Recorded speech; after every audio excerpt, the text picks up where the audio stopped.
Mari sama-sama kita berdoa. Ayo. Tuhan Allah Bapa kami yang bertahta dalam kerajaan surga, kami mengucap syukur jika pada hari ini kami boleh berkumpul bersama-sama dalam persekutuan doa melalui media Zoom. Kami bersyukur jika Engkau masih memberikan kami kesehatan sampai sekarang ini sehingga kami bisa melakukan setiap aktivitas dan pekerjaan kami. Tuhan, kami mau menyerahkan untuk perenungan firman Tuhan yang sebentar lagi kami akan pelajari bersama-sama. Kiranya melalui firman Tuhan ini kami dapat diingatkan untuk senantiasa hidup di dalam-Mu saja. Hanya dalam nama Tuhan Yesus kami telah berdoa. Amin. Ya, saudara-saudara semuanya, saya mengajak setiap dari kita untuk membuka Alkitab kita yang terambil dari Keluaran pasalnya yang keempat. Keluaran pasalnya yang keempat, ayat yang pertama sampai 17. Keluaran pasalnya yang keempat, ayat yang pertama sampai 17. Kalau kita semua sudah menemukannya, saya akan membacakannya buat setiap dari kita. Lalu sahut Musa, bagaimana jika mereka tidak percaya kepadaku dan tidak mendengarkan perkataanku, melainkan berkata, Tuhan tidak menampakkan diri kepadamu. Tuhan berfirman kepadanya, apakah yang di tanganmu itu? Jawab Musa, tongkat. Firman Tuhan, lemparkanlah itu ke tanah. Dan ketika dilemparkannya ke tanah, maka tongkat itu menjadi ular, sehingga Musa lari meninggalkannya. Tetapi firman Tuhan kepada Musa, ulurkanlah tanganmu dan peganglah ekornya. Musa mengulurkan tangannya, ditangkapnya ular itu, lalu menjadi tongkat di tangannya. Supaya mereka percaya bahwa Tuhan Allah nenek moyang mereka, Allah Abraham, Allah Ishak, dan Allah Yakub telah menampakkan diri kepadamu. Lagi firman Tuhan kepadanya, masukkanlah tanganmu ke dalam bajumu. Dimasukkannya tangannya ke dalam bajunya, dan setelah ditariknya keluar, maka tangannya kena kusta, putih seperti salju. Sesudah itu firman-Nya, masukkanlah tanganmu kembali ke dalam bajumu. Musa memasukkan tangannya kembali ke dalam bajunya, dan setelah ditariknya keluar, maka tangan itu pulih kembali seperti seluruh badannya. Jika mereka tidak percaya kepadamu dan tidak mengindahkan tanda mujizat yang pertama, maka mereka akan percaya kepada tanda mujizat yang kedua. Dan jika mereka tidak juga percaya kepada kedua tanda mujizat ini dan tidak mendengarkan perkataanmu, maka engkau harus mengambil air dari sungai Nil dan harus kau curahkan di tanah yang kering. Lalu air yang kau ambil itu akan menjadi darah di tanah yang kering itu. Lalu kata Musa kepada Tuhan, ah Tuhan, aku ini tidak pandai bicara, dahulu pun tidak, dan sejak engkau berfirman kepada hambamu pun tidak, sebab aku berat mulut dan berat lidah. Tapi Tuhan berfirman kepadanya, siapakah yang membuat lidah manusia? Siapakah yang membuat orang bisu atau tuli? Membuat orang melihat atau buta? Bukankah aku, yakni Tuhan? Oleh sebab itu pergilah, aku akan menyertai lidahmu dan mengajar engkau apa yang harus kau katakan. Tapi Musa berkata, ah Tuhan, utuslah kiranya siapa saja yang patut kau utus. Maka bangkitlah murka Tuhan terhadap Musa dan ia berfirman, bukankah di situ Harun orang Lewi itu kakakmu? Aku tahu bahwa ia pandai bicara. Lagi pula ia telah berangkat menjumpai engkau, dan apabila ia melihat engkau, ia akan bersuka cita dalam hatinya.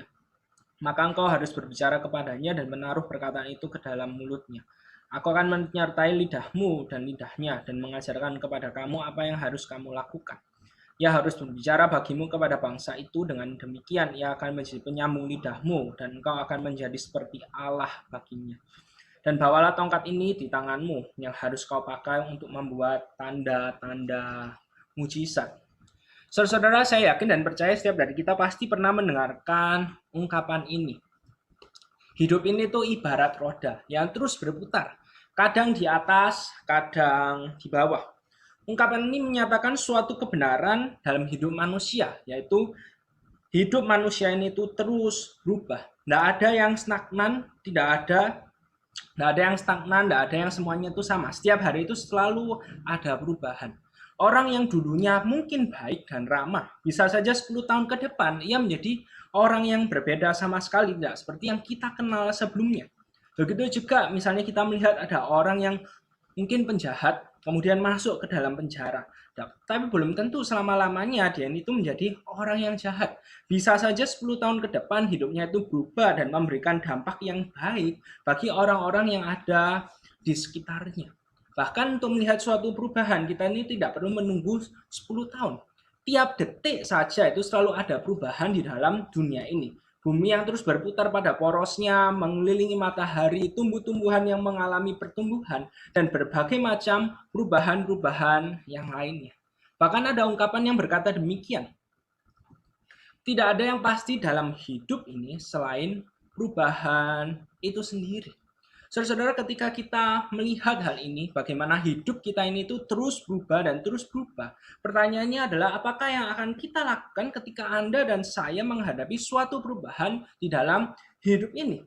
Apakah kita akan menghadapi perubahan tersebut dengan suatu keberanian? Oke, aku akan menghadapi perubahan tersebut, atau kita ini tuh menjadi takut, kemudian kita tidak berani untuk melangkah, tidak berani untuk mengambil keputusan apapun. Karena kita melihat terlalu cepat perubahan itu dan ada banyak sekali ketidakpastian yang harus kita hadapi.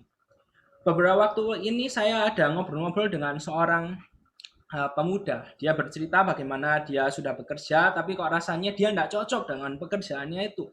Dia mau ganti pekerjaan dan pingin bekerja sesuai dengan passionnya dia, apa yang dia ingini, apa yang dia senangi. Tapi dalam obrolan tersebut terlihat bagaimana dia tidak berani melangkah karena dia melihat usianya sudah tidak lagi muda dan kalau dia melangkah, dia melakukan perubahan itu akan ada banyak sekali perubahan di dalam hidupnya. Ada banyak sekali hal-hal yang ia pertimbangkan, ia pikirkan, dan juga ia khawatirkan. Dia bertanya-tanya, benar enggak ya? Gimana kalau misalnya aku salah? Gimana kalau apa yang aku lakukan ini ternyata tidak sesuai dengan apa yang aku harapkan? Dan dalam obrolan tersebut terlihat sangat jelas sekali bagaimana dia ingin memastikan bahwa ke depannya itu semuanya itu akan baik-baik saja dan sesuai dengan harapannya dia. Tapi masalahnya kita ini tuh sebagai manusia kita tidak akan pernah mengetahui apa yang akan terjadi di depan selama kita ini tuh tidak berani melangkah dan mencoba terlebih dahulu, dan termasuk dengan anak pemuda tersebut. Maka dari itu pertanyaannya di awal renungan kita malam hari ini, respon apakah yang akan kita berikan ketika kita menghadapi suatu perubahan di dalam hidup ini? Nah, dalam Keluaran 4 ayat 1 sampai 17 kita bisa melihat bagaimana Musa ini itu menghadapi suatu perubahan yang untuk ketiga kalinya dalam hidupnya. Kalau misalnya kita melihat dari awal kitab Keluaran, maka sampai pasal yang keempat ini kita akan melihat ada 3 perubahan yang dialami oleh Musa. Perubahan yang pertama yaitu dari bagaimana dia dari anak orang Yahudi kemudian menjadi anak angkat Firaun. Itu ada di pasalnya yang pertama. Kemudian yang berikutnya kita bisa melihat bagaimana dari pangeran Mesir, dia sudah bertumbuh besar menjadi orang dewasa, menjadi pangeran Mesir, kemudian karena melakukan pembunuhan, akhirnya hidupnya berubah lagi.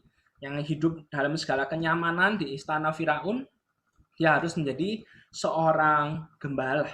Dan setelah 40 tahun menjadi seorang gembala, Allah meminta dirinya, Allah mengutus dirinya, memerintahkan dirinya untuk kembali ke Mesir. Ini adalah perubahan yang ketiga yang dialami oleh Musa. Allah mengutus Musa untuk kembali ke Mesir, ke tempat di mana nyawanya itu hampir saja hilang. Dan malam hari ini ketika kita melihat firman Tuhan ini, suatu firman Tuhan yang mungkin saya yakin bukan suatu hal yang asing buat setiap dari kita. Kita bisa melihat bagaimana respon pertama yang Musa berikan itu adalah menolak perintah Allah itu.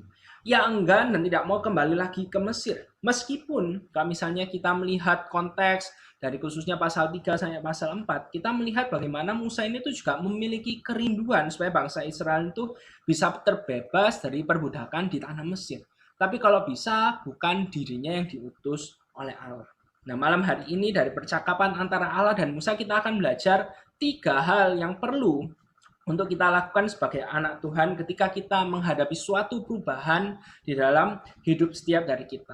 Prinsip yang pertama adalah kita perlu percaya kepada penyertaan Tuhan. Percayalah kepada penyertaan Tuhan. Kalau misalnya kita melihat Keluaran 4 ayat yang pertama, di sana dikatakan demikian. Lalu sahut Musa, bagaimana jika mereka tidak percaya kepadaku? Tidak mendengarkan perkataanku, melainkan berkata, Tuhan tidak menampakkan diri kepadamu. Nah, kalau misalnya kita melihat dari pasal ayat 1 ini ya, Keluaran pasal 4 ayat 1 sampai dengan ayat yang ke-9, Maka di sini tuh Musa itu cuma ngasih satu keberatan saja. Cuma satu keberatan. Gimana kalau mereka nggak percaya kepadaku? Tapi kalau misalnya kita lihat jawabannya Allah, Allah itu langsung memberi tiga jawaban, tiga tanda untuk menjawab keberatan yang Musa katakan itu. Tanda yang pertama, tongkat menjadi ular. Kemudian tanda yang kedua adalah tangan yang dimasukkan ke dalam saku, kemudian dipenuhi dengan sakit kusta. Dan yang ketiga adalah bagaimana air sungai Nil ketika dicurahkan ke tanah akan menjadi Allah. Nah, yang menarik adalah kalau misalnya kita melihat struktur jawaban dari Allah, tiga jawaban yang Allah berikan ini tuh, Allah itu tidak memberikan kesempatan bagi Musa untuk menyela jawaban yang ia berikan. Kalau misalnya kita baca ayat dari jawabannya Allah sampai dengan ayat yang ke-9 itu, tanda pertama Allah langsung ngomong, langsung Allah ngomong lagi, ini tanda yang kedua, terus ini tanda yang ketiga. Jadi di sini kita bisa melihat bagaimana Allah itu langsung berkata, oke, ini tandanya, kemudian ini lagi tandanya, ini lagi tandanya. Kita sebagai pembaca itu seakan-akan ditunjukkan bagaimana Allah ini tuh tahu. Kalau Allah cuma ngomong sekali, Musa langsung, tapi rasanya kok enggak cukup ya Tuhan ya. Gimana kalau misalnya begini? Gimana kalau misalnya begitu? Maka dari itu di sini Allah menekankan bagaimana aku ini tuh menyertai kamu. Jadi Allah langsung kasih jawaban tuh langsung 3 lapis terhadap pertanyaan dan keberatan dari Musa.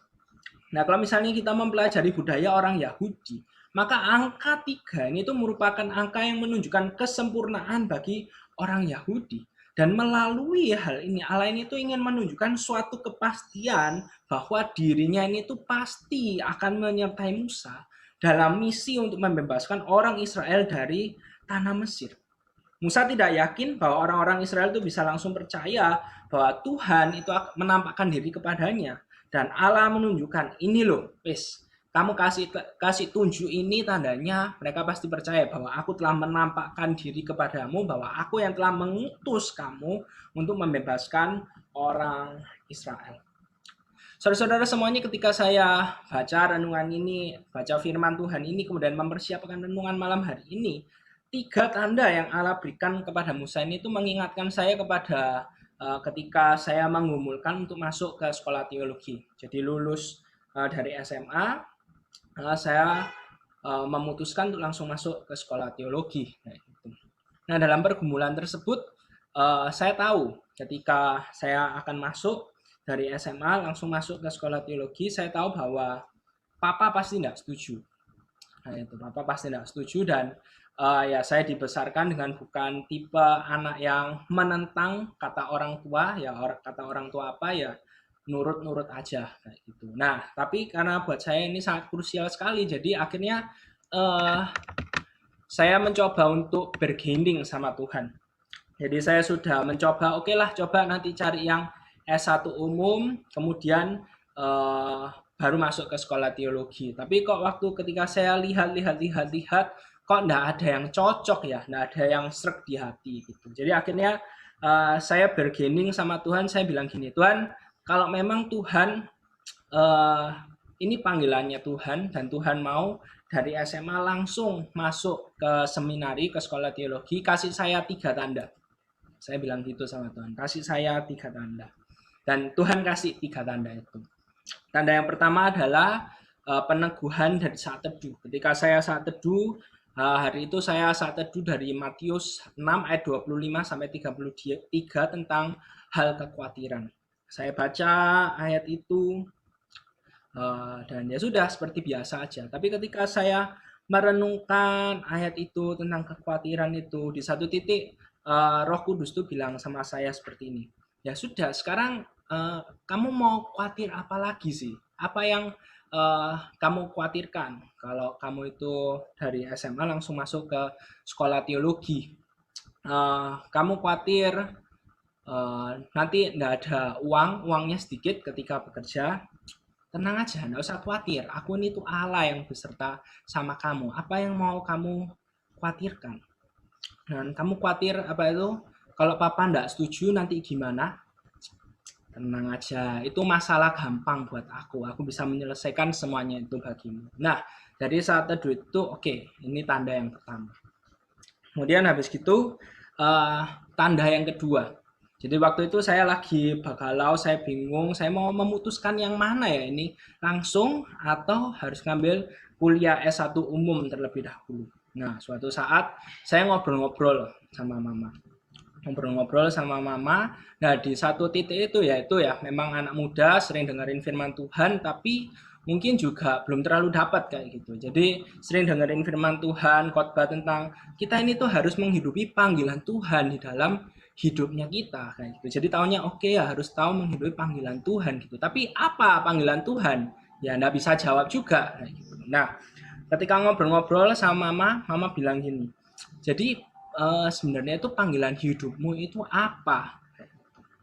Nah, dan di titik itu saya kasih jawaban sama mama kayak gini. Saya mau pekerjaan yang tidak akan mengganggu pelayanannya saya. Saya jawab seperti itu. Dan di titik itu mama langsung jawab seperti ini. Ya sudah, kalau gitu jadikan pelayananmu itu pekerjaanmu. Kalau kamu mau melayani anak-anak, tidak mau melayani anak-anak dan tidak mau terganggu, ya berarti itu yang harus menjadi job utamamu, kamu melakukan itu. Dari obrolan tersebut saya langsung, oh iya ya benar juga ya, kalau memang mau melayani jadi hamba Tuhan ya full time, kan tidak mau terganggu ya, itu emang tugas utamanya seperti itu. Nah tuh tanda yang ketiga adalah ketika saya habis pelayanan. Jadi dulu di sekolah saya itu ada pelayanan buat masyarakat sekitar. Kemudian tiap awal semester, jadi pelayanannya itu ngajar bahasa Inggris, matematika. Nah, tapi tiap awal semester pertemuan pertama biasanya ada games. Nah, hari itu guru saya tidak menyiapkan, jadi akhirnya saya yang memimpin games itu. Saya yang koordinir semuanya, dan akhirnya hari itu bisa berjalan dengan baik. Selesai dari situ, terus saya waktu perjalanan pulang, saya berpikir capek sama maksudnya melakukan semuanya ini kayak gitu. Tapi dalam hati ini tuh ada damai sejahtera, ada sukacita yang tidak terkatakan yang buat saya itu seperti suara yang berkata keyakinan ini loh aku hidup ini tuh untuk ini, aku mau melakukan ini. Nah, dari tiga tanda ini akhirnya saya bilang oke lah sudah, ini saya minta tiga, Tuhan kasih jawaban tiga, mau ragu-ragu apalagi gitu. Jadi akhirnya oke, sudah, saya tidak mau jadi orang yang harus ditampar sama Tuhan dulu. Saya bahasanya saya seperti itu, saya tidak mau jadi orang yang mau harus ditampar sama Tuhan dulu baru mantuk-mantuk, oke lah Tuhan aku taat. Enggak, karena saya minta tiga, Tuhan kasih tiga, ya sudah, saya akhirnya memutuskan untuk langsung masuk ke sekolah teologi. Apakah mudah untuk meyakinkan papa? Ya ada prosesnya, tapi pada akhirnya papa pun juga setuju kayak gitu. Jadi yang saya bilang sudahlah, kan waktu masuk ke sekolah teologi itu harus ada form persetujuan orang tua. Saya bilang udahlah mama aja yang tanda tangan. Mama bilang enggak, harus papa yang tanda tangan. Dan akhirnya Tuhan kasih itu dan papa mau tanda tangan. Saudara, prinsip yang pertama ini mengingatkan setiap dari kita bagaimana dalam setiap perubahan yang terjadi, apapun yang akan kita hadapi, kita perlu percaya dan yakin bahwa ada Allah yang menyertai hidup saudara. Meskipun tadi saya cerita bagaimana Tuhan memberikan tandanya dengan sangat jelas bagi saya kayak gitu. Tapi mungkin ada orang-orang yang kok enggak ada ya seperti itu. Tapi ini prinsip yang perlu kita sadari bagaimana dalam segala situasi, dalam segala perubahan yang kita alami, kita perlu percaya dan yakin bahwa ada Allah yang menyertai hidup setiap dari kita. Lalu prinsip yang kedua adalah kita perlu yakin bahwa Allah itu akan memperlengkapi setiap dari kita. Nah, yang menarik adalah kalau misalnya kita melihat kebenaran firman Tuhan, setelah melihat tanda, Musa itu lihat, oh Allah ini tuh pasti akan menyertai dirinya. Tapi Musa ini tuh tidak langsung berkata iya. Musa ini masih menolak perintah Allah tersebut. Ia masih memberikan alasan lainnya. Kenapa sih kok dia ini tuh bukan orang yang qualified, orang yang bisa memimpin, membebaskan bangsa Israel dari perbudakan di tanah Mesir. Dan ia beralasan karena dia ini tuh tidak pandai bicara, dia ini tuh orangnya yang berat lidah, berat mulut. Tapi inilah jawaban yang Tuhan berikan. Kalau memang itu alasan utamanya.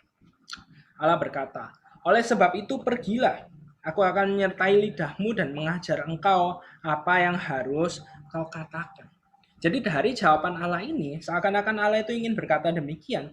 Oh itu tah keberatanmu, ya sudah, tidak apa-apa. Kamu tetap harus pergi. Nanti aku yang akan ngajari kamu, aku yang akan memperlengkapi kamu supaya kamu ini tuh tahu apa yang harus kamu katakan kepada Firaun dan bangsa Israel. Dan yang kalau misalnya kita melihat ya jawaban dari Allah ini kepada Musa, Musa ini tuh baru akan melihat penciptaan Allah, baru akan mengetahui bagaimana Allah itu akan mengajar dirinya apa yang harus ia katakan kalau ia menjalani panggilan tersebut. Kalau dia taat, baru dia akan tahu bagaimana Allah itu adalah Allah yang menyertai dirinya. Baru ia akan mengetahui bagaimana betapa besarnya, betapa berkuasanya Allah yang ia sembah dalam hidupnya. Saudara-saudara, seringkali ketika kita menghadapi suatu perubahan di dalam hidup ini, hal yang membuat kita takut untuk melangkah itu apa tuh?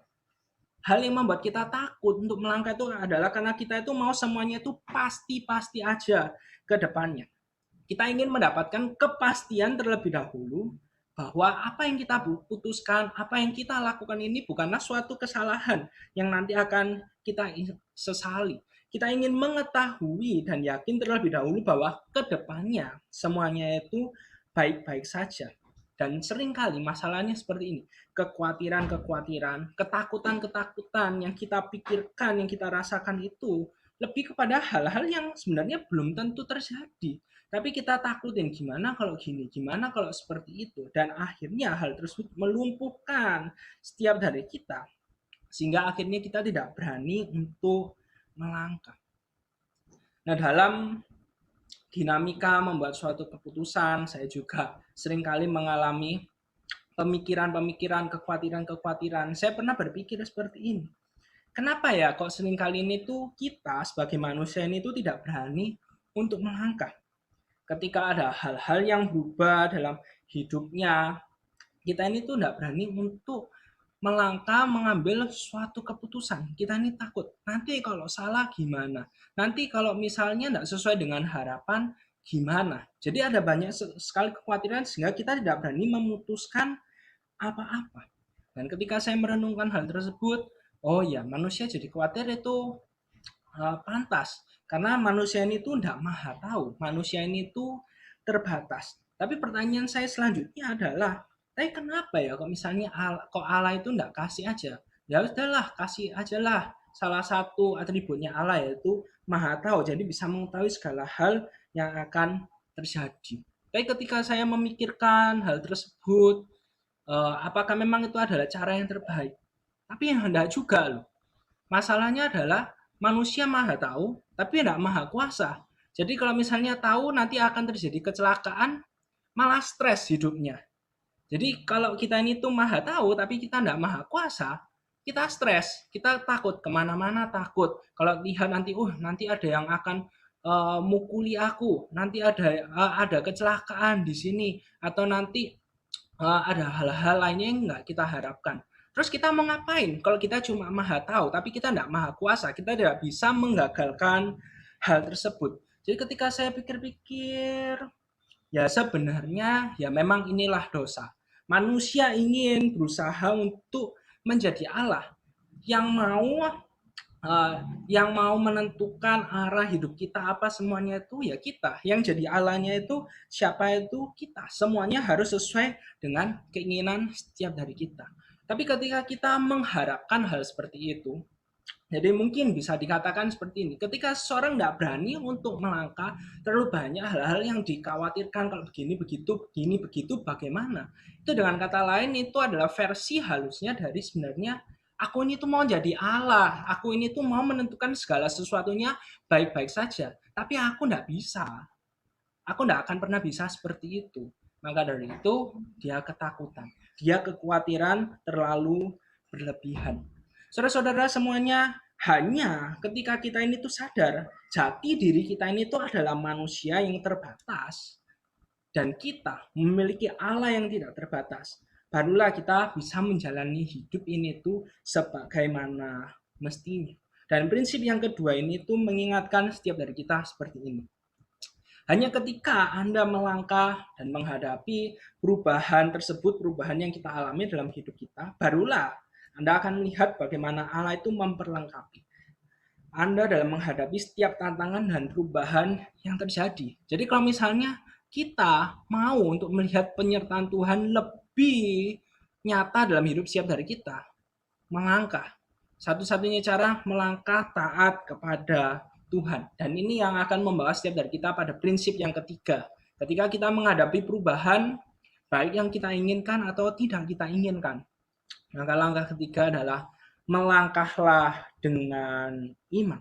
Ini adalah hal yang ketiga yang harus kita lakukan. Ambillah keputusan itu, melangkahlah dengan iman di dalam Kristus. Bukan iman yang buta, tetapi iman yang kita taruh di dalam pribadi Kristus. Karena ini adalah langkah yang sangat signifikan sekali, langkah yang sangat penting sekali dalam hidup setiap dari kita. Percuma kalau misalnya kita menjadi orang Kristen, kita cuma tahu, kita cuma bisa bilang, oh ya, Allah itu menyertai hidupku. Allah itu pasti akan memperlengkapi aku dalam menghadapi segala situasi di dalam hidupku kayak gitu. Tetapi kita ini tuh tidak berani untuk melangkah. Kita tidak berani untuk menghidupi prinsip tersebut. Kita tidak berani melangkah di dalam iman dalam Kristus. Dan inilah yang terjadi di dalam diri Musa. Bagaimana setelah ia melihat tanda, kemudian juga Allah berjanji akan menyertai, memperlengkapi dirinya, Musa masih menolak perintah Allah tersebut. Ia masih memberikan alasan lainnya kenapa kok dia ini tuh bukan pemimpin yang qualified, pemimpin yang cocok untuk membebaskan bangsa Israel. Dan Musa berkata demikian di ayatnya yang ke-13.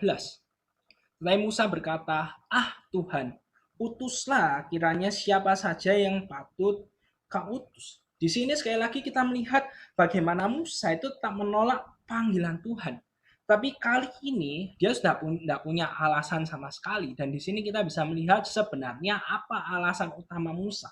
Alasan utama Musa ya karena memang dia tidak mau. Dia tidak mau taat kepada Tuhan. Bagaimanapun Allah memberikan janji penyertaannya, bagaimanapun Allah mengencourage, meyakinkan dirinya. Pada akhirnya jawabannya Musa adalah, aku tidak mau. Jangan utus aku. Karena memang Musa tidak mau melakukan hal tersebut. Tapi yang menarik di sini adalah untuk pertama kalinya dalam firman Tuhan dikatakan bagaimana Allah itu marah. Allah marah kepada Musa. Dan mungkin juga bisa dibilang Allah itu gregetan sama Musa. Karena memang sudah diyakinkan bahwa dirinya itu tidak berjalan sendiri, ada penyertaan Tuhan yang beserta dirinya. Tetapi Musa tetap menolak perintah Allah tersebut. Dan pada akhirnya Musa harus menjalani hal tersebut karena Allah sudah mengutus dan Allah akan memampukan Musa. Dan malam hari ini dari prinsip yang ketiga kita bisa belajar demikian bahwa kita perlu belajar untuk melangkah dengan iman dalam menjalani hidup setiap dari kita bukan karena semuanya itu akan baik-baik saja, tetapi karena siapa yang beserta dengan Anda dan saya. Ini yang perlu kita pikirkan bersama-sama. Ketika kita menjalani hidup setiap dari kita, pasti akan ada perubahan karena tidak ada hidup yang tanpa perubahan sama sekali. Tinggal apakah itu perubahan yang kita harapkan atau perubahan yang tidak kita harapkan. Dan dalam menghadapi setiap perubahan itu, kita perlu belajar melangkah dengan iman. Kita perlu melihat ketika kita sudah mempertimbangkan semuanya itu, setiap pertimbangannya, maka yang perlu kita lakukan sekarang, ambil suatu keputusan. Dan keputusan yang kita ambil bukan didasarkan karena siapa kita, karena kekuatan kita, tapi karena kita yakin bahwa ada Allah yang beserta dengan setiap dari kita. Kalau Allah sudah menganugerahkan keselamatan buat setiap dari kita, maka Allah itu juga yang akan menyertai setiap keputusan-keputusan yang akan kita buat. Dan kiranya firman Tuhan malam hari ini menguatkan setiap dari kita, mengingatkan setiap dari kita untuk terus melangkah menjalani tahun 2021 ini dengan langkah iman di dalam Yesus Kristus. Amin. Mari sama-sama kita berdoa. Tuhan, kami bersyukur untuk firman Tuhan hari ini yang boleh sama-sama kami renungkan, kami pelajari. Tuhan, mungkin ada ketakutan-ketakutan yang sedang kami alami saat ini. Ada keputusan-keputusan yang mungkin kami sedang pertimbangkan, apakah kami harus mengambil keputusan itu atau tidak. Kami ragu-ragu, tapi Tuhan yang tolong mampukan setiap dari kami, supaya ketika kami mengambil keputusan tersebut, kami tidak melihat pada diri kami sendiri, tapi kami melihat kepada dirimu, yang adalah Allah yang mengasihi dan berjanji akan terus menyertai hidup setiap dari kami, anak-anakmu. Mampukan setiap dari kami untuk tidak hanya menjadi pendengar firman saja, tapi menjadi pelaku-pelaku firman dalam hidup setiap dari kami. Hanya dalam nama Tuhan Yesus kami telah berdoa. Amin.